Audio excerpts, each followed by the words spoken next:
Ai, vem tanta coisa na cabeça da gente. As privações. Esse tempo, eu aos poucos fui sendo privada de andar de bicicleta, de sair, de nadar. Considerada pela OMS, Organização Mundial da Saúde, como o mal do século, a depressão atinge somente no Brasil mais de 11 milhões de pessoas que convivem com a tristeza, pessimismo, baixa autoestima e tantos outros sintomas. A depressão provoca a ausência de prazer em coisas que antes faziam bem e traz grande oscilação de humor e pensamentos que podem culminar em comportamentos e atos suicidas. Hoje você vai conhecer a Maria Lúcia, ou Tia Lu, como ela gosta de ser chamada. Ela tem 62 anos, é mãe, avó, esposa e atleta. Se formou em educação física aos 51 anos de idade, após uma vida que não foi nada fácil. Há muitos anos atrás, mais ou menos, uns 20 anos mais ou menos atrás, comecei a ter uns cansaços, umas fadigas, um pouquinho de falta de ar, mas não era tosse. Uma vontade de ficar só no quarto. Mas daí eu mesma achava que tinha alguma coisa estranha, porque eu sempre fui muito ativa, pratiquei esporte, joguei futebol, eu nadava, eu corria, eu saltava. E eu estava perdendo aquela vontade de estar em ação, assim, vamos dizer. 2 vezes fui socorrida pelo bombeiro, me levou para o hospital. E lá uma das médicas achou que eu estava com começo de depressão.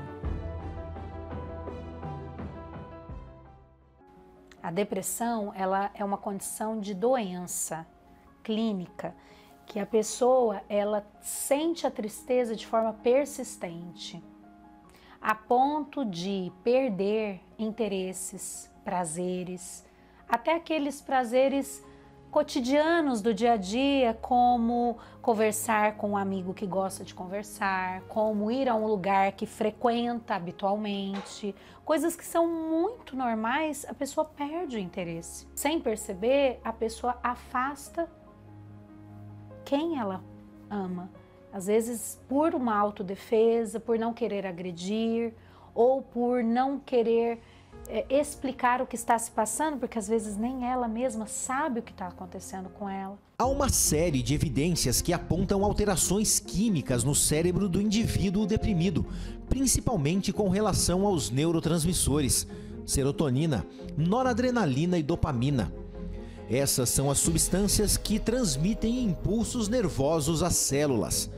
Ao contrário do que normalmente se pensa, os fatores psicológicos e sociais muitas vezes são consequência e não causa da depressão.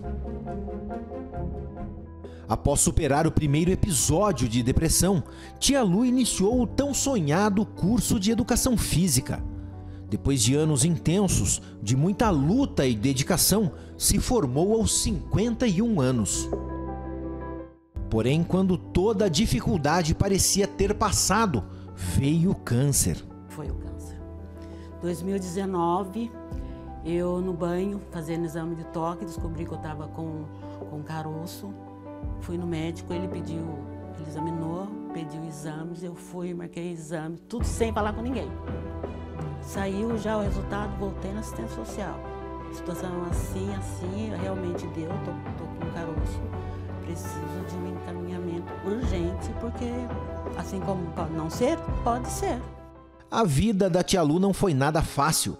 A primeira fase da depressão, a dificuldade em cursar a faculdade, o câncer e agora, após um procedimento cirúrgico na coluna, outro quadro de depressão.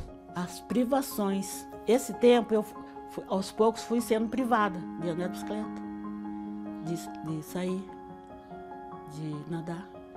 Comecei a perceber que pessoas que gostam de mim, ai, Lúcia, deixa que eu faço para você, deixa que eu pego para você. E isso foi me fazendo mal de tal maneira que você não tem noção. Isso foi me anulando de tal maneira E eu comecei a ficar doente e não sabia do que era. Você já parou para se perguntar o que os desafios nos ensinam? É preciso entender que os desafios são instrumentos que a vida utiliza para nos tornar seres mais fortes, resilientes e preparados, capazes de aprender com as experiências negativas e até com as positivas e seguir em frente, apesar de cada uma delas. Muitas pessoas pensam que a depressão é uma fraqueza espiritual, uma falta de fé. Exatamente, e não é. Muitas pessoas, até mesmo que podem acreditar, que praticam, que são religiosas, podem sim passar pela depressão. E tem muitas pessoas que muitas vezes não conhecem a Deus e de repente se sentem fortes emocionalmente.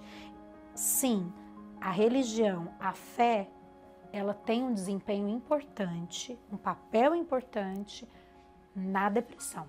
Ela auxilia, combatendo sim a falta da esperança, combatendo o desânimo, a tristeza, o pessimismo, sim.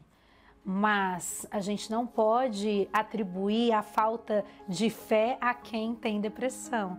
Perguntei sobre suas memórias. Ai, vem tanta coisa na cabeça da gente. Me veio muito escolinha de futebol, que eu era treinadora com as primeira turma. Eu amava demais dar aula de futebol. Isso ainda são lembranças adoráveis que eu tenho, mas que ainda sinto falta, sabe? E a tia Lúcia de hoje? Agora eu digo para você que eu tô descobrindo outro rumo, vamos dizer assim. Então, assim, eu resgatei todo esse meu eu, assim, que tinha sido privado, que muitos me passavam informações que eu deveria aceitar uma vida totalmente diferente, que eu não aceitava anteriormente, eu não aceitava, que eu tinha que me privar, né? Deus, ele traz a esperança, a fé de acreditar naquilo que não se vê e a certeza daquilo que se espera. É algo que falta para o paciente depressivo. Então, quando ele consegue complementar essa parte que falta com Deus, à luz da palavra, buscando na Bíblia as verdades, porque a Bíblia, ela traz inúmeras passagens de ensinamentos, de lições para aquele que está sem esperança, que perdeu, de certa forma, o otimismo, que desistiu dos seus sonhos. Então, quando a pessoa já se percebe nesse quadro, a Bíblia, ela vem como um remédio. Aprender a lidar com nossas emoções não é tarefa das mais fáceis. Precisamos aprender a valorizar o que trazemos de positivo para não sermos escravizados pelas nossas emoções. Deus é capaz de curar as feridas, restaurar nossa mente, transformar nosso coração. Não permita que os dias cinzentos ofusquem o brilho de Deus em você, pois quando o sol voltar a brilhar, estaremos prontos para contemplar toda a sua beleza.